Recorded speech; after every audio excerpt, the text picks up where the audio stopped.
missä mä oon sen oma urani viettänyt, niin yleensä siellä on ollut joku isompi teema ja missio takana. Eli mähän aloitin aikanaan tuolla CERNissä Euroopan hiukkasfysiikan tutkimuskeskuksessa ja olin siellä 11 vuotta ja tiesin, että niillä projekteilla, mitä toteutettiin, mä olin osa projektiorganisaatio, omat vastuualueet, tiesin, että tämä voi johtaa Nobelin palkintoon, tämä tutkimuslaitteen löydökset ja niihin ne johtikin. Ja se oli aika iso niin kuin imuri ja ajuri siihen, että hei, hyvässä porukassa tehdään yhdessä. Ja sieltä siirryin sitten teollisuuden voimaan.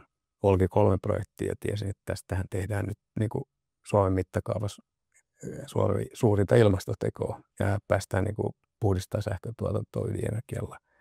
Ja aina niin kuin tieteellisesti luonnontieteen kautta on ymmärtänyt, että ydinenergia on kyllä energiatuotannossa ihan se voittava ratkaisu. Ja sen vuoksi nyt tässä taas VTT:n kautta, kun idea tästä, että lähdetään tekemään kotimaisin voimin teknologiaa, jolle on kysyntää, joka pystyy ratkaisemaan isoja haasteita, niin samanlaisen ison teeman äärellä, niin kyllä se tätä niin kuin meikäläistä eteenpäin vie.